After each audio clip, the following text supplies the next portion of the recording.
अस्सलाम वालेकुम। आज का हमारा टॉपिक है मोनोहाइब्रिड क्रॉस जेनेटिक सीरीज़। हम लोगों ने स्टार्ट की हुई है। ऑलरेडी 3 लेक्चर जो हैं वो अपलोड हो चुके हैं। अगर आपने अभी तक नहीं देखे तो ज़रूर जाके उन्हें देखिएगा। प्लेलिस्ट में आपको सारे के सारे टॉपिक्स जो हैं वो मिल जाएंगे। कॉन्टीन्यूटी मेंटेन करना बहुत ज़्यादा ज़रूरी है क्योंकि हर लेक्चर जो है वो दूसरे लेक्चर के साथ लिंक्ड है। अगर आपको स्टार्टिंग से चीज़ें समझ नहीं आएगी तो हो सकता है कि आज का लेक्चर आपके लिए समझना बहुत ज़्यादा मुश्किल हो जाएगा। तो आज हम लोग पढ़ेंगे मोनोहाइब्रिड क्रॉस। मोनोहाइब्रिड क्रॉस हमारे लिए पढ़ना क्यों ज़रूरी है, क्योंकि मोनोहाइब्रिड क्रॉस की बेस पर ही मेंडल ने अपने 2 लॉज दिए थे। सबसे पहला लॉ था लॉ ऑफ डोमिनेंस और second law law of segregation. Law of dominance और लॉ ऑफ सेग्रीगेशन जो है वो बेस करते हैं किसके ऊपर? वो बेस करते हैं मोनोहाइब्रिड क्रॉस के ऊपर ही। तो इसलिए हमारा मोनोहाइब्रिड क्रॉस को जानना बहुत ज़्यादा ज़रूरी है। सबसे पहले मोनोहाइब्रिड क्रॉस के बारे में पढ़ेंगे, फिर हम लोग जानेंगे कि लॉ ऑफ डोमिनेंस क्या होता है, लॉ ऑफ सेग्रीगेशन क्या होता है और किस तरह से मेंडल ने अपने वर्क के अंदर इन दोनों ये मोनोहाइब्रिड क्रॉस को यूज़ किया था और किस तरह से इसकी बेस पर लॉ ऑफ डोमिनेंस और लॉ ऑफ सेग्रीगेशन दिए थे। तो फिर विदाउट वेस्टिंग आवर टाइम चलते हैं अपने लेक्चर की तरफ। Monohybrid cross. मोनो का मतलब क्या होता है? मोनो का मतलब होता है सिंगल एक क्रॉस। ये एक ऐसा क्रॉस होता है जो ऐसे दो डिफरेंट ऑर्गेनिजम्स के दरमियान में या दो पेरेंट्स के दरमियान में करवाया जा रहा होता है, जो कि एक दूसरे से सिर्फ क्या होते हैं, एक ही ट्रेड की बेस पर एक दूसरे से डिफरेंट होते हैं, या उनमें डिफरेंस जो होता है वो सिर्फ और सिर्फ क्या होता है, एक ही ट्रेड का होता है। ट्रेड का एक ही ट्रेड का डिफरेंट होता है। अगर हमें ट्रेड के बारे में जानना है तो उससे पहले हमें करेक्टर के बारे में पता होना चाहिए कि करेक्टर्स क्या होते हैं। और मैं एक्सपेक्ट कर रही हूँ कि आपको अभी तक पता होगा कि करेक्टर्स और ट्रेड्स के दरमियान में क्या डिफरेंट होता है। अगर नहीं पता, उसके ऊपर ऑलरेडी वीडियो अपलोड हो चुकी है, उसका लिंक जो आपको आई बटन के अंदर मिल जाएगा, वहाँ पर जाके देख लें। ये मोनोहाइब्रिड क्रॉस जो है वो सबसे पहले इंट्रोड्यूस किसने करवाया था? वो मेंडल ने किया था। तो मेंडल ने क्या किया था? मेंडल ने एक करेक्टर लिया था। करेक्टर क्या था उसका? मेंडल का करेक्टर था प्लांट हाइट। उसने 2 ऐसे प्लांट लिए जिनमें सिर्फ और सिर्फ क्या था, एक ही ट्रेड का डिफरेंस था। और वो ट्रेड क्या था? मेंडल का करेक्टर था प्लांट हाइट, और उसके जो प्लांट हाइट के 2 आगे से ट्रेड थे, एक था टॉल हाइट और एक था ड्वार्फ हाइट। अब उनके दरमियान में उसने क्या किया? क्रॉस करवाया। और क्रॉस का रिजल्ट क्या आया था? उसी के बेस पर उसने मोनोहाइब्रिड क्रॉस दिया। और फिर मोनोहाइब्रिड क्रॉस की बेस पर ही उसने अपने 2 लॉस दिए थे, लॉ ऑफ डोमिनेंस और लॉ ऑफ सेग्रीगेशन। चलें फिर स्टार्ट करते देखते हैं कि मेंडल ने किस तरह से एक्सपेरिमेंट किया था। मेंडल ने सबसे पहले प्लांट लिया, पेरेंटल जनरेशन ली। पेरेंटल जनरेशन में उसने करेक्टर लिया प्लांट हाइट, और प्लांट हाइट जो थी वो उसके 2 ट्रेड थे, एक था टॉल हाइट और दूसरा था ड्वार्फ हाइट। यानी कि उसने एक टॉल हाइट वाला प्लांट लिया और एक छोटी हाइट वाला, जिसको ड्वार्फ हाइट कहा जाता है, वो प्लांट लिया और उनके दरमियान में उन क्रॉस करवाया। अगर हम लोग टॉल हाइट की बात करें तो इसके जीनोटाइप की बात करें तो जीनोटाइप हमारे पास क्या थी? कैपिटल टी, यानी कि होमोजाइगस टॉल थी। और अगर हम लोग ड्वार्फ की बात करें तो ड्वार्फ भी जो था वो क्या था? वो होमोजाइगस ही था। और होमोजाइगस स्मॉल था, यानी कि स्मॉल टी और स्मॉल टी, इन दोनों के दरमियान में फ्यूजन करवाई। इन दोनों के दरमियान में उसने क्या किया? क्रॉस करवाया। और क्रॉस जब होता है तो फिर क्या होती है? मियोसिस होती है। मियोसिस के रिजल्ट में गैमेट्स बनते हैं। और गैमेट्स जो बने थे, अगर हम लोग टॉल हाइट वाले की बात करें तो गैमेट्स हमारे पास ये बने थे, दोनों ही होमोजाइगस थे, तो दोनों ही हमारे पास गैमेट्स बने, कैपिटल टी और कैपिटल टी। अगर हम लोग ड्वार्फ वाले की बात करें तो उसके गैमेट्स भी जो क्या थे? होमोजाइगस थे। तो होमोजाइगस हमारे पास रिजल्ट आया स्मॉल टी और स्मॉल टी। अब गैमेट्स बने, गैमेट्स ने क्या करना है? नेक्स्ट फ्यूजन करना है। उनकी फ्यूजन होगी, जाइगोट की फॉर्मेशन होगी। तो फ्यूजन की पॉसिबिलिटीज़ क्या थी? फ्यूजन की पॉसिबिलिटीज़ ये थी कि सबसे पहले ये वाला कैपिटल टी जो है वो इस स्मॉल टी के साथ फ्यूज़ करेगा और क्या बनेगा? कैपिटल टी और स्मॉल टी। दूसरी पॉसिबिलिटी ये थी कि ये कैपिटल टी जो है वो दूसरे वाले स्मॉल टी के साथ फ्यूज़ करे और इसके रिज़ल्ट में हमारे पास बने, क्या बनेगा? कैपिटल टी और स्मॉल टी ही बनेगा। तीसरा केस, ये दोनों आपस में फ्यूज़ करेंगे तो इसके रिज़ल्ट में भी क्या बनेगा? कैपिटल टी और स्मॉल टी। और फोर्थ केस जो था वो ये था कि ये दोनों आपस में क्या करेंगे? फ्यूज़ करेंगे और इसके रिज़ल्ट में बनेगा कैपिटल टी कैपिटल टी और स्मॉल टी। और हमारे पास ये क्या आ गई? F1 जनरेशन आ गई। अगर F1 जनरेशन को देखें तो F1 जनरेशन में हमारे पास सारे के सारे जो आए वो हाइब्रिड आए। ये हमारे पास हाइब्रिड है, या इसको हेट्रोजाइगस भी बोला जाता है। हाइब्रिड क्या होता है? एक ऐसा केस जिसमें 2 मुख्तलिफ पेरेंट्स के जीन और जीन्स जो होते हैं वो आपस में एक ही जगह पर जब दो मुख्तलिफ चीज़ें आपस में कंबाइन करती हैं तो उसको हाइब्रिड कहा जाता है। अब देखें सारे के सारे क्या हैं, ये भी हाइब्रिड है, ये भी हाइब्रिड है, ये भी हाइब्रिड है। क्यों? क्योंकि दोनों मुख्तलिफ पेरेंट्स थे, उनकी जीन्स आपस में इकट्ठी हुई तो हाइब्रिड हमारे पास आया। अगर हम लोग इसके फिनोटाइप की बात करें यानी कि अपेरेंस कैसी थी इसकी, तो सारे के सारे प्लांट्स जो थे वो क्या थे, टॉल थे। टॉल थे और टॉल भी क्या थे, हाइब्रिड थे। ठीक है। अगर हम लोग इसकी जीनोटाइप की बात करें तो जीनोटाइप जो थी वो हेट्रोजाइगस थी। कैपिटल टी और स्मॉल टी सारे के सारे क्या थे, हेट्रोजाइगस थे। अब मेंडल के लिए ये बात जो थी वो बहुत ज़्यादा सरप्राइजिंग बात थी, हैरान कुन बात थी। मेंडल को जिस चीज़ ने परेशान किया था वो यही किया था कि मैंने जो प्लांट्स लिए थे वो दोनों मुख्तलिफ प्लांट्स लिए थे। एक टॉल हाइट वाला एक लंबा प्लांट लिया था और एक ड्वार्फ प्लांट यानी कि छोटी हाइट वाला लिया था। लेकिन जो नेक्स्ट जनरेशन में प्लांट मेरे पास आए हैं वो सारे के सारे टॉल आए हैं, बड़ी हाइट वाले प्लांट आए हैं। कोई भी ऐसा नहीं था कि कोई भी एक सिंगल प्लांट भी ऐसा आता जिसकी हाइट छोटी है। ये क्या वजह हुई कि पेरेंट्स जो थे वो दोनों मुख्तलिफ थे, एक टॉल हाइट वाला एक ड्वार्फ था। लेकिन जो जनरेशन मेरे पास आ रही हैं, जो उनकी F1 जनरेशन, इसको बोला जाता है F1 जनरेशन या फीलियल जनरेशन। एक्चुअली में फीलियल का जो लफ्ज़ होता है उसका मतलब होता है ऑफ स्प्रिंग या फिर बच्चे। ये एक ग्रीक लैंग्वेज का वर्ड है फीलियल। फीलियल का मतलब होता है ऑफ स्प्रिंग या बच्चे, और इसको F1 जनरेशन यानी कि फर्स्ट जनरेशन कहा जाता है। फर्स्ट जनरेशन में जो आने वाले बच्चे हैं, जो बनने वाले प्लांट्स हैं, वो सारे के सारे टॉल हाइट वाले हैं, कोई भी शॉर्ट नहीं आया। ऐसा क्यों हुआ है कि एक भी प्लांट जो है वो उसकी हाइट जो है वो छोटी नहीं आई, क्या वजह हो सकती है? इसी की बेस पर मेंडल ने अपना एक लॉ दिया था जिसे कहा जाता है law of dominance. Law of dominance क्या होता है इसको मैं आगे आपको डिटेल में बताऊंगी, लेकिन अभी मैं थोड़ा सा हिंट दे देती हूँ। मेंडल ने क्या कहा था, उससे बहुत सारे एक्सपेरिमेंट किए और फिर वो इस रिजल्ट पर पहुँचे। उन्होंने ये अपना एक लॉ इंट्रोड्यूस करवाया था कि F1 जनरेशन में क्या होता है, अगर हम लोग दो मुख्तलिफ पेरेंट्स लेते हैं जिनमें सिर्फ और सिर्फ एक ट्रेड का डिफरेंस होता है, तो F1 जनरेशन में क्या होता है कि उनमें से एक जो पेरेंट का जो करैक्टर होता है वो डोमिनेंट हो जाता है और दूसरे का जो होता है वो रिसेसिव हो जाता है, यानी कि वो दब जाता है। जो डोमिनेंट वाला होता है वो ख़ुद को एक्सप्रेस करता है क्योंकि वो पावरफुल होता है, जबकि जो दूसरा होता है जो दब जाता है वो रिसेसिव होता है, वो अपने आप को शो नहीं कर पाता। इसी के बेस पर उसने क्या कहा था, उसको कहा था कि वो जो अपने आप को एक्सप्रेस करता है वो डोमिनेंट होता है और उसको लॉ ऑफ डोमिनेंस दे दिया था। जो दब जाता है वो रिसेसिव होता है। मेंडल को उस टाइम पर कुछ भी नहीं पता था जीन्स के बारे में। उस टाइम पर मेंडल्स को ना डीएनए और ना ही क्रोमोसोम्स के बारे में पता था। उसने एक वर्ड यूज़ किया था जिसके कहा जाता है फैक्टर्स, के दोनों पेरेंट्स के जो भी करेक्टर्स होते हैं या ट्रेड्स होते हैं उन्हें कंट्रोल करने वाला एक फैक्टर होता है, और दोनों पेरेंट्स के दरमियान दो दो फैक्टर्स होते हैं। जब गैमीट्स की फॉर्मेशन होती है तो वो एक दूसरे से सेग्रीगेट हो जाते हैं, यानी कि एक दूसरे से अलग हो जाते हैं। जैसे यहाँ पर देखें आप, ये उसने कहा था कि दोनों पेरेंट्स के पास फैक्टर्स होते हैं, वो पेयर की फॉर्म में होते हैं। ये बात तो बिल्कुल ठीक होगी। दोनों पेरेंट्स के पास क्या थे, जीन्स होते हैं, यानी कि एक ही जीन के दो अलील्स होते हैं और वो दोनों पेयर की फॉर्म में होते हैं। जब गैमेट्स की फॉर्मेशन होती है तो वो क्या होते हैं, एक दूसरे से सेपरेट हो जाते हैं। देखिए ये सेपरेट हो गए ना, ये सेपरेट हो गए, एक दूसरे से अलग हो गए, सेग्रीगेट हो गए। सेग्रीगेट का वर्ड उसने यूज़ किया था। सेग्रीगेट का मतलब यही होता है कि वो क्या होते हैं, सेपरेट हो जाते हैं। यहाँ पर भी क्या हुआ, ये दोनों आपस में एक दूसरे के साथ सेग्रीगेट हो गए। अब ये जो फैक्टर्स थे, इन फैक्टर्स जब ये जाइगोट की फॉर्मेशन होती है, ये फ्यूज़ करते हैं तो उनमें से एक फैक्टर जो होता है, एक पेरेंट का फैक्टर जो होता है वो डोमिनेंट होता है, और जबकि दूसरा जो होता है वो रिसेसिव होता है। जो डोमिनेंट होता है, पावरफुल होता है, वो अपने आप को एक्सप्रेस करता है। इसी एक्सप्रेशन की वजह से ही क्या हुआ, यहाँ पर F1 जनरेशन में सारी की सारी जो फिनोटाइप थी हमें देखने वाले प्लांट्स मिले थे वो टॉल मिले थे, क्योंकि टॉल हाइट वाला जो था वो डोमिनेंट था, उसने खुद को एक्सप्रेस किया, जबकि जो शॉर्ट हाइट वाला फैक्टर था वो दब गया बेचारा, वो रिसेसिव था, वो अपने आप को एक्सप्रेस नहीं कर पाया। उसके बाद मेंडल ने क्या किया, उसने क्या किया, F1 जनरेशन के प्लांट्स को F1 जनरेशन के प्लांट के साथ ही क्रॉस करवाया।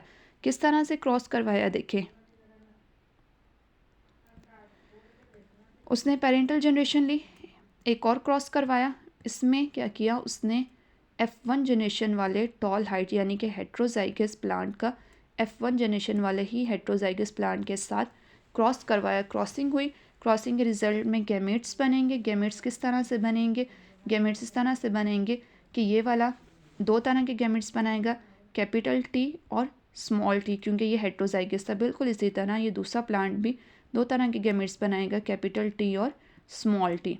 अब यहाँ पर गैमेट्स बन गए, गैमेट्स ने डेफिनेटली आगे क्या करना है, फ्यूज़ करना है। जब इनकी फ्यूजन होगी तो फ्यूजन के रिजल्ट में जो जाइगोट बनेगा, जो प्लांट बनेगा, वो उसकी पॉसिबिलिटीज़ कुछ इस तरह से होती हैं कि सबसे पहले ये वाला कैपिटल टी F2 जनरेशन में क्या होगा कि ये वाला कैपिटल टी इस कैपिटल टी के साथ फ्यूज़ करेगा, तो हमारे पास रिज़ल्ट ये आ जाएगा। ठीक है, दोनों कैपिटल थी तो रिज़ल्ट क्या आया, होमोजाइगस आ गया, होमोजाइगस टॉल। फिर यही वाला कैपिटल टी जो है वो दूसरे स्मॉल टी के साथ जब फ्यूजन करेगा तो हमारे पास रिज़ल्ट क्या आएगा, हेट्रोजाइगस। ठीक है, हेट्रोजाइगस टॉल ही होंगे, क्योंकि इसमें टी जो है वो ख़ुद को एक्सप्रेस करेगा और टी स्मॉल टी जो है बेचारा वो क्या करेगा, वो रिसेसिव हो जाएगा, वो दब जाएगा। फिर तीसरा केस हमारे पास बनेगा कि ये वाला टी जो है वो स्मॉल टी जो है वो कैपिटल टी के साथ फ्यूज़ करेगा, तो तब हमारे पास जो आएगा वो रिज़ल्ट ये आएगा, हेट्रोजाइगस। और फिर लास्ट में क्या होगा, स्मॉल टी आपस में एक दूसरे के साथ फ्यूज़ करेंगे तो रिज़ल्ट हमारे पास होमोजाइगस स्मॉल टी आ जाएगा। अगर हम लोग फिनोटाइप की बात करें कि अगर पेरेंट्स की बात करें तो किस तरह से होगा, कैपिटल टी जब आपस में मिलेंगे तो वो क्या बनाएंगे, टॉल। कैपिटल टी और स्मॉल टी जब आपस में मिलेंगे तो वो क्या बनाएंगे, टॉल ही बनाएंगे, क्योंकि क्या हो जाएगा, टॉल जो डोमिनेंट है वो ख़ुद को एक्सप्रेस करेगा और जो स्मॉल टी है वो बेचारा दब जाएगा, वो एक्सप्रेस नहीं कर पाएगा, इसलिए हाइट क्या होगी, टॉल ही होगी। इसी तरह तीसरा केस जो है वो तीसरा केस भी हमारे पास क्या आएगा, हाइट टॉल होगी। और चौथे केस में क्या होता है कि दोनों ही आपस में मिल जाते हैं, स्मॉल टी, और वो क्या करेंगे, वो उनकी हाइट जो होगी वो ड्वार्फ होगी। अब F2 जनरेशन में हमें जो है कुछ प्लांट्स जो हैं वो ड्वार्फ भी मिले हैं। क्यों, क्योंकि इसमें हमने यही बात की थी जब हम लोगों ने हमारी टर्मिनोलॉजी वाले लेक्चर के अंदर डिस्कस किया था कि रिसेसिव जो होते हैं, रिसेसिव हमेशा खुद को तभी एक्सप्रेस कर पाते हैं जब दोनों आपस में रिसेसिव ही मिलते हैं। लेकिन अगर डोमिनेंट जो होता है वो एक भी प्रेजेंट हो तो वो अपने हेट्रोजाइगस कंडीशन में भी खुद को क्या करते हैं, एक्सप्रेस कर लेते हैं। अगर हम लोग फिनोटाइप की बात करें रेशो की तो कितनी आएगी हमारे पास, टॉल प्लस ड्वार्फ आएगी, इसमें 3:1 रेशो की बात हो रही है। ठीक है, आपने याद रखना है, अगर एग्जाम्स में आपसे फिनोटाइप का पूछा जाए कि फिनोटाइप क्या है तो आपने तब बतानी है कि फिनोटाइप हमारे पास टॉल और ड्वार्फ दोनों आएगी। और अगर रेशो की बात की जाए तो फिर आंसर आपने रेशो में ही देना है। रेशो हमारे पास क्या है, 3:1, यही रेशो है ना हमारे पास, 3:1। तीन जो हैं वो हमारे पास कैपिटल आ रहे हैं और एक जो है वो हमारे पास क्या आ रहा है, हमारे पास ड्वार्फ आ रहा है। तो रेशो, फिनोटिपिक रेशो कितनी है हमारी, 3:1। अगर हम लोग जीनोटाइप की बात करें तो जीनोटाइप हमारे पास क्या है, 3 ही हमारे पास जीनोटाइप होंगी, होमोजाइगस टॉल, हेट्रोजाइगस टॉल और होमोजाइगस ड्वार्फ। और अगर जीनोटिपिक रेशो की बात करें तो जीनोटिपिक रेशो है 1:2:1। ठीक है, आपने बहुत ध्यान से, बहुत सारे सवाल पूछे जाते हैं कि मोनोहाइब्रिड क्रॉस की फिनोटिपिक रेशो कितनी है, तो वो 3:1 है। 3 जो होंगे वो टॉल होंगे, एक ड्वार्फ होगा। अगर जीनोटिपिक रेशो की बात करें तो 1:2:1, यानी कि एक होमोजाइगस टॉल होगा, दो हमारे पास हेट्रोजाइगस टॉल होंगे। ठीक है, और एक ही हमारे पास क्या होगा, होमोजाइगस ड्वार्फ होगा या होमोजाइगस स्मॉल होगा। और अगर हम लोग टोटल प्लांट्स की बात करें कि कितने प्लांट्स हमारे पास किस तरह से आएंगे, तो इस मोनोहाइब्रिड F2 के रिजल्ट में हमारे पास क्या आते हैं, 75% जो होते हैं वो टॉल प्लांट्स आते हैं।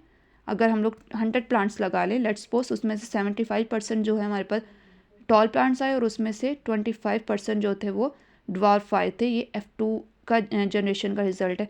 अगर हम लोग F1 की बात करें तो F1 में तो सारे के सारे टॉल आए थे, कोई भी ड्वार्फ नहीं आया था।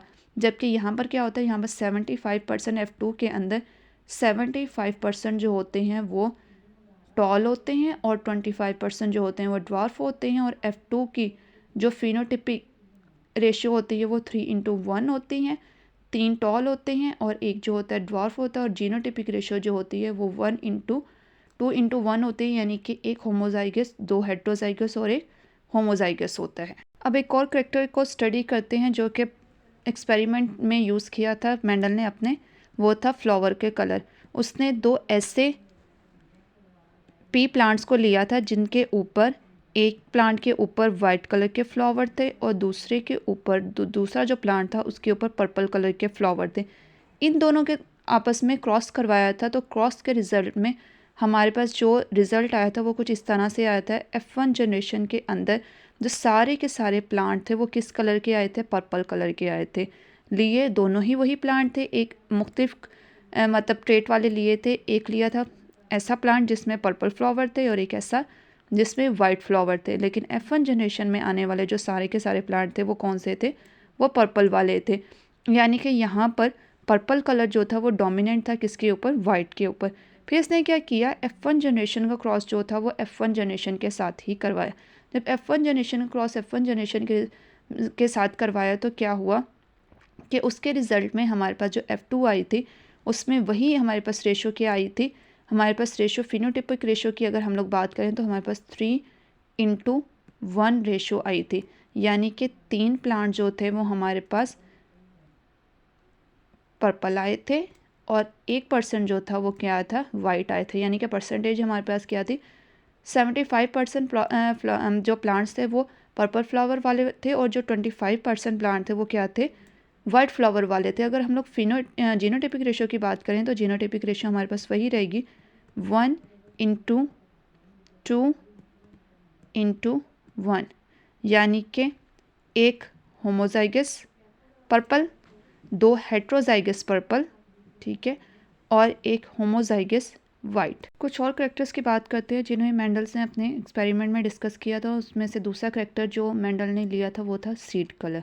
अब सीड कलर के भी उसके पास 2 ट्रेट थे। एक था हमारे पास, उसने 2 प्लांट्स लिए थे पेरेंटल जनरेशन के अंदर। एक प्लांट लिया था जिसके सीड यानी कि जो मटर के दाने थे उनका कलर जो था वो येलो था, और दूसरा प्लांट जो उसने लिया था एक ऐसा प्लांट लिया था जिसके मटर के दाने जो थे वो ग्रीन कलर के थे। इन दोनों जो प्लांट्स थे, इन दोनों प्लांट्स का आपस में क्रॉस करवाया और क्रॉस के रिज़ल्ट में जो हमारे पास F1 जनरेशन आई थी वो कुछ इस तरह से आई थी। F1 जनरेशन में सारे के सारे जो प्लांट्स आए थे वो येलो सीड वाले प्लांट आए थे। बिल्कुल वैसे ही जैसे हम लोगों ने पीछे देखा था F1 जनरेशन के अंदर क्या रिज़ल्ट आया था। सारे के सारे 100% जो हमारे पास प्लांट्स आए थे वो येलो सीड वाले आए थे। फिर जब F1 जनरेशन का क्रॉस F1 जनरेशन के साथ करवाया गया तो उसके रिज़ल्ट में जो F2 जनरेशन आई उसमें हमारे पास जो रिज़ल्ट थे वो कुछ इस तरह से रिज़ल्ट आए थे कि 3 जो थे वो हमारे पास 3% जो थी वो हमारे पास क्या थी? येलो सीड वाली थी, और एक उसमें जाके जो था वो हमारे पास रिसेसिव करेक्टर वाला भी आ गया था, यानी कि ग्रीन प्लांट भी आ गए थे। तो इसमें F2 जनरेशन में हमारे पास क्या रहा? 75% प्लांट जो थे वो येलो सीड वाले आए थे और 25% जो थे प्लांट्स हमारे पास 25% जो थे वो हमारे पास ग्रीन सीड आए थे। अगर हम लोग यहाँ पर भी फिनोटिपिक रेशियो की बात करें तो फिनोटिपिक रेशियो भी हमारे पास क्या रही थी? 3:1 हमें फिनोटिपिक रेशियो मिली थी। और अगर हम लोग जीनोटिपिक रेशियो की बात करें तो जीनोटिपिक रेशियो भी क्या थी? 1:2:1, ठीक है। बिल्कुल सेम आपने वही चीज़ याद रखनी है जो पीछे प्लांट हाइट के करेक्टर में मिली थी कि फिनोटिपिक रेशियो भी हमारे पास यही थी 3:1, और जीनोटिपिक रेशियो भी थी कि हमारे पास क्या 1:2:1, यानी कि एक हमारे पास जो था वो होमोजाइगस येलो था, 2 हमारे पास जो थे वो हेट्रोजाइगस येलो थे, और 2 हमारे पास हेट्रोजाइगस येलो थे और एक हमारे पास जो था वो होमोजाइगस ग्रीन था। नेक्स्ट करेक्टर जो मेंडल ने स्टडी किया था वो करेक्टर था हमारे पास पोड कलर। पोड क्या होता है? मटर का जो छिलका होता है, मटर की जो फली होती है जिसके अंदर सीड यानी कि दाने मौजूद होते हैं, उस छिलके का जो कलर था वो उसको करेक्टर उसको लिया था। इसके अंदर भी जो थे वो 2 ट्रेट थे, एक येलो ट्रेट था, एक पोड कलर जो था येलो था और दूसरा जो था वो ग्रीन था। इनका आपस में क्रॉस करवाया उसने। 2 ऐसे प्लांट लिए जिनमें एक प्लांट के जो पोड कलर था वो ग्रीन था और दूसरा जो था वो येलो था। इनका आपस में क्रॉस करवाया। क्रॉस के रिज़ल्ट में हमें जो है F1 जनरेशन मिली, और F1 जनरेशन के अंदर हमें क्या मिले? सारे के सारे जो पोड्स थे वो हमें ऐसे प्लांट्स मिले जिनमें पोड का कलर यानी कि छिलकों का जो रंग था वो सारे का सारा ग्रीन था। यानी कि यहाँ पर क्या था कि ग्रीन जो थी वो डोमिनेंट थी ओवर येलो के ऊपर। 100% हमें प्लांट ऐसे मिले जिनके जो पोड कलर था वो क्या था? ग्रीन था। फिर उसने मेंडल ने क्या किया? F1 जनरेशन का क्रॉस F1 जनरेशन के साथ करवाया। तो यहाँ पर हमें जो रेशो मिली वो 3:4 की और 1:4 की जो वो रेशो मिली, यानी कि तीन जो थे वो ग्रीन थे आउट ऑफ 4 और एक जो था वो येलो था आउट ऑफ 4। यहाँ पर भी 75% जो थे प्लांट हमें ग्रीन पोर्ट वाले मिले, 25% जो थे वो येलो मिले थे। यहाँ पर क्या था, जो ग्रीन था कलर पोर्ट का वो डोमिनेंट था ओवर येलो, ठीक है। और यहाँ पर भी फिनोटिपिक रेशो की बात करें तो फिनोटिपिक हमारे पास रेशो जो थी वो 3:1, ठीक है। और F2 जनरेशन में, और अगर हम लोग जीनोटिपिक रेशो की बात करें तो जीनोटिपिक रेशो जो थी वो 1:2:1 के एक होमोजाइगस ग्रीन, ये होमोजाइगस ग्रीन, ये दो जो थे वो हमारे पास हेट्रोजाइगस ग्रीन थे, और ये वाला जो था वो हमारे पास होमोजाइगस येलो था। अब डिस्कस करते हैं law of dominance. Law of dominance क्या होता है, सबसे पहले इसकी डेफिनेशन देखते हैं कि लॉ ऑफ डोमिनेंस क्या कहता है। ये कहता है कि जब भी दो ऐसे पेरेंट्स के दरमियान में क्रॉस करवाया जाता है जो कि जिनके दरमियान में क्या होता है, डिफरेंस होता है विद वन कॉन्ट्रास्टिंग ट्रेड्स, यानी कि दोनों एक दूसरे से सिर्फ और सिर्फ एक ट्रेड के बेस पर मुख्तलिफ होते हैं, जब उनका क्रॉस करवाया जाता है तो नेक्स्ट जनरेशन में जो ऑफस्प्रिंग होते हैं उनमें से क्या होता है कि सिर्फ एक ही पेरेंट्स के जो ट्रेट होता है वो अपेयर हो रहा होता है ऑफस्प्रिंग के अंदर। वो ट्रेट जो कि नेक्स्ट जनरेशन में अपेयर होता है उसको क्या कहा जाता है, उसको डोमिनेंट ट्रेट कहा जाता है। जबकि वो वाला ट्रेट पेरेंट्स का वो वाला ट्रेट जो कि सप्रेस हो जाता है, यानी कि जो F1 जनरेशन के अंदर शो नहीं होता, उसके लिए टर्म यूज़ होती है रिसेसिव ट्रेट की। अब यहाँ पर ज़रा बात ध्यान से सुनिएगा। जब मेंडल एक्सपेरिमेंट कर रहा था तो उस टाइम पर मेंडल को कोई आइडिया नहीं था, वो नहीं जानता था कि क्रोमोसोम्स क्या होते हैं, DNA और जीन के बारे में वो कुछ भी नहीं जानता।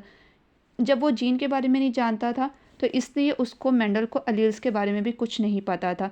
तो मेंडल ने क्या किया, मेंडल ने एक वर्ड यूज़ किया था जिसे क्या कहा जाता है, उसको कहा जाता है फैक्टर्स। यानी कि उसने जीन्स के लिए ही एक फैक्टर का वर्ड यूज़ किया था, और मेंडल ने कहा था कि जो भी करेक्टर्स होते हैं ऑर्गेनिजम्स के अंदर, उन्हें जो कंट्रोल करने वाला एक यूनिट होता है, उस यूनिट के लिए एक डिस्क्रीट यानी कि एक मुख्तलिफ यूनिट होता है, जिसके लिए उसने टर्म यूज़ की थी, किसकी, फैक्टर की थी। और आज की डेट में हमें पता है वो फैक्टर्स कौन सा होते हैं, वो जीन्स होते हैं। और उसने ये क्या कहा था कि ये जो ये जो फैक्टर्स होते हैं ये हमेशा क्या होते हैं, ये पेयर की फॉर्म में मौजूद होते हैं। ये बात भी सही है कि जीन्स जो होते हैं वो हमेशा पेयर की फॉर्म में होते हैं, और जो पेयरिंग होती है जीन की उसी के लिए टर्म यूज़ होती है। आज के एरा में, प्रेजेंट एरा में, उसके लिए टर्म यूज़ होती है अलील। अब उसने मेंडल ने ये कहा था कि ये जो दोनों फैक्टर्स होते हैं ये दोनों के दोनों कहाँ से आ रहे होते हैं, ये पेरेंट्स से ट्रांसफ़र हो रहे होते हैं। एक फादर साइड से आ रहा होता है, पैटर्नल साइड से, यानी कि फादर साइड से आ रहा होता है। जो दूसरा होता है is coming from the mother side. ये एक जैसे भी हो सकते हैं, हमें पता है ये बिल्कुल एक जैसे भी हो सकते हैं। अगर दोनों पेरेंट्स जो हैं वो टॉल हैं तो होमोजाइगस टॉल हैं, तो फिर क्या होंगे, ये दोनों होमोजाइगस होंगे, इनके जो होंगे वो होमोजाइगस, और ये एक दूसरे से मुख्तलिफ भी हो सकते हैं, ये हेट्रोजाइगस कंडीशन में भी हो सकते हैं। यानी कि एक पेरेंट्स जो है वो टॉल हाइट वाला ट्रेट जो है वो ट्रांसफ़र कर रहा है, तो दूसरा जो है वो स्मॉल हाइट वाला दे रहा है। तो आपस में जब ये जाइगोट की फॉर्मेशन होगी तो क्या होगा, ये डिफरेंट भी हो सकते हैं, ये हेट्रोजाइगस कंडीशन में भी हो सकते हैं। यहाँ तक बात इसकी मेंडल की ठीक थी। और तीसरा पॉइंट उसने जो दिया था, उसने कहा था कि जब F1 जनरेशन में दोनों पेरेंट्स के गैमेट्स जो होते हैं वो जब यूनाइट होते हैं तो उसमें क्या होता है, हेट्रोजाइगस कंडीशन में सिर्फ और सिर्फ क्या होता है कि एक ही जो ट्रेट होता है, एक ही जो यूनिट होता है वो खुद को एक्सप्रेस कर पाता है। जो खुद को एक्सप्रेस करता है उसके लिए उसने टर्म यूज़ की डोमिनेंट की, और जो छुपा लेता है खुद को, जो एक्सप्रेस नहीं हो पाता, उसके लिए टर्म यूज़ हुई, उसने यूज़ की किसकी, रिसेसिव की।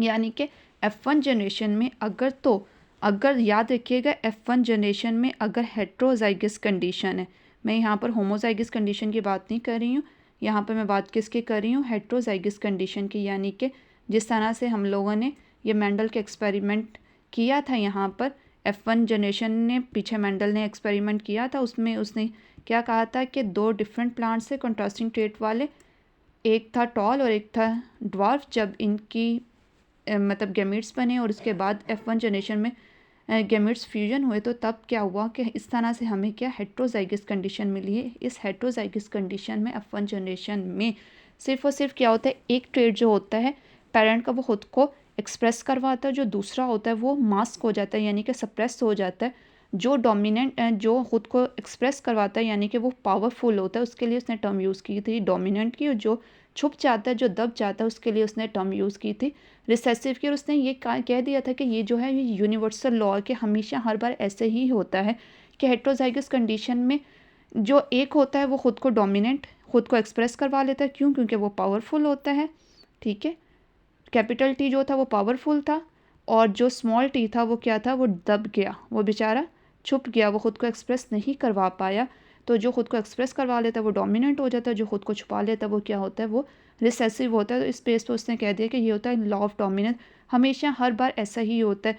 लेकिन बाद में पता चला कि लॉ ऑफ डोमिनेंस जो होता है वो यूनिवर्सल लॉ नहीं है। ये क्या है, ये एक यूनिवर्सल लॉ नहीं होता, हर बार ऐसा नहीं होता कि ऐसा ही हो कि हेट्रोजाइगस कंडीशन में सिर्फ एक ही खुद को एक्सप्रेस करे और दूसरा जो है वो खुद को छुपा ले, वो एक्सप्रेस ना कर पाए।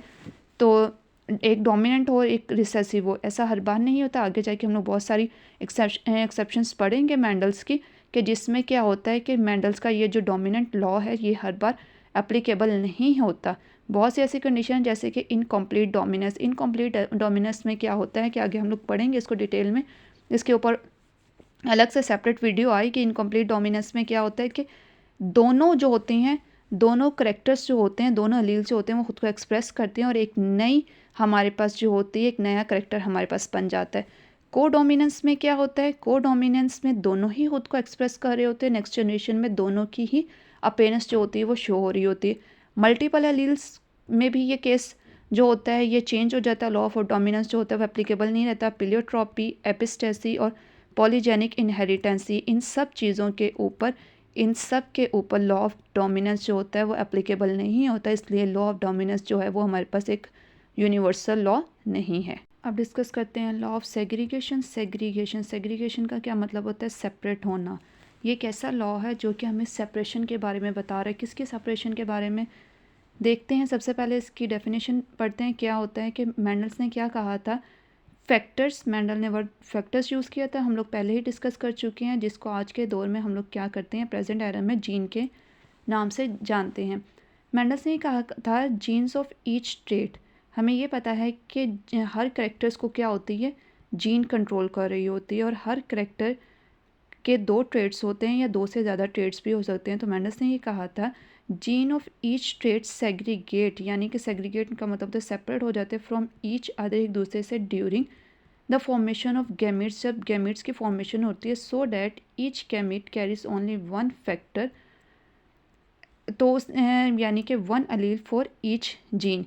मैंडल्स का कहना ये था कि फैक्टर्स जो होते हैं वो हर ट्रेड के लिए जो होते हैं वो रिस्पॉन्सिबल होते हैं फैक्टर्स, और वो क्या होते हैं पहले आपस में एक दूसरे के साथ जुड़ के यानी कि एक दूसरे के साथ प्रेजेंट होते हैं, लेकिन जैसे ही गैमेट्स की फॉर्मेशन होती है वो क्या करते हैं एक दूसरे से अलग हो जाते हैं, और हर गैमेट्स के पास सिर्फ एक ही फैक्टर की जो होती है वो फॉर्म जा रही होती है, क्योंकि उससे मैंडल्स से हमें पहले ही बता दिया था कि जो फैक्टर्स होते हैं वो पेयर की फॉर्म में मौजूद होते हैं। देखिए किस तरह से, ये हमारे पास एक पेरेंट है, ठीक है, और ये हमारे पास दूसरा पेरेंट है। इनका जब क्रॉस होगा तो क्या होगी, गैमेट्स की फॉर्मेशन होगी। अगर हम लोग जीनोटिपिक देखें, यानी कि यहाँ पर जीन्स देखें कि यहाँ पर ये जो है ये दोनों आपस में क्या है, एक दूसरे की ये जीन्स है, लेकिन क्या है इनका रिलेशनशिप है, ये आपस में अलील्स है। हर जीन जो होती है वो पेयर की फॉर्म में प्रेजेंट होती है, ये क्या है आपस में एक दूसरे की अलील्स है। और इसी तरह कैपिटल टी और स्मॉल टी ये भी क्या है आपस में एक अलील हैं, ये एक किसी ना किसी एक पर्टिकुलर करेक्टर को क्या करें, ये कंट्रोल करें। जैसे ही गैमेट्स की फॉर्मेशन होगी, गैमेट्स की फॉर्मेशन का मतलब ये होता है जैसे रिप्रोडक्टिव सेल्स बनेंगे, और वो कैसे बनते हैं, ड्यूरिंग मियोसिस बनते हैं। मियोसिस होगी तो मियोसिस के रिजल्ट में ये क्या होंगे, ये दोनों के दोनों अलील्स जो हैं वो एक दूसरे से सेपरेट हो जाएंगी, और इन हर एक जो गैमेट होगा उसके अंदर सिर्फ और सिर्फ क्या होगी, एक ही अलील जाएगी। पहले ये क्या थे, ये दोनों आपस में साथ मौजूद थी, लेकिन जैसे ही गैमेट्स बने तो एक दूसरे से क्या हो गए, सेपरेट हो गए। कैपिटल टी यहाँ पर चला गया, कैपिटल टी यहाँ पर चला गया। इसी तरह अगर हमने दूसरा केस देखें, यहाँ पर कैपिटल टी और स्मॉल टी जो हैं वो एक दूसरे के साथ मौजूद थे, लेकिन जैसे ही गैमेट्स बने तो ये क्या हो गया, एक दूसरे से सेपरेट हो गए यानी कि सेग्रीगेट हो गए। यही मेंडल्स ये कह रहा है कि जैसे गैमेट्स की फॉर्मेशन होती है, जो एक साथ एग्जिस्ट करने वाली जीन्स के पेयर्स होते हैं जिन्हें अलील्स कहा जाता है, वो क्या करते हैं, वो सेग्रीगेट हो जाते हैं, एक दूसरे से अलग हो जाते हैं और वो अपने ही प्योर हालत में रहते हैं। ऐसा नहीं होता कि वो एक दूसरे के साथ मिक्स हो जाते हैं, ब्लेंडिंग हो जाती है, ऐसे ब्लेंडिंग वाला कोई चक्कर नहीं होता। तो इसीलिए इसको क्या कहा जाता है, इसको कहा जाता है कि ये हमारे पास क्या है, ये यूनिवर्सल लॉ है, क्योंकि ये हर ऑर्गेनिजम्स के अंदर सेम ही रहता है। हर ऑर्गेनिज्म जिनके अंदर गैमेट्स की फॉर्मेशन हो रही होती है, जिनके अंदर मियोसिस होती है, उनमें यही चीज़ें होती हैं कि दो अलील्स जो एक दूसरे के साथ पेयर की फॉर्म में मौजूद होती हैं, वो सेग्रीगेट हो जाती है, सेपरेट हो जाती है, एक दूसरे से अलग हो जाती हैं। इसको यूनिवर्सल लॉ भी कहा जाता है। इसके लिए एक और भी टर्म यूज़ होती है, इसको law of purity of gametes भी कहा जाता है। कि प्योरिटी ऑफ गैमेट्स का मतलब ये होता है कि हर गैमेट के पास जो होती है वो एक दोनों अलील में से कोई ना कोई एक अलील जा रही होती है, यानी कि ये प्योरिटी होती है, इसमें गैमेट्स की जो फॉर्मेशन होती है वो प्योर होती है। इसलिए इसको लॉ ऑफ गैमेट्स भी, लॉ ऑफ सेग्रीगेशन भी, और ये जो है लॉ ऑफ सेग्रीगेशन जो है ये क्या है, एक यूनिवर्सल लॉ है जो कि हर टाइप के ऑर्गेनिजम्स के लिए और हर कंडीशन में एप्लीकेबल होता है।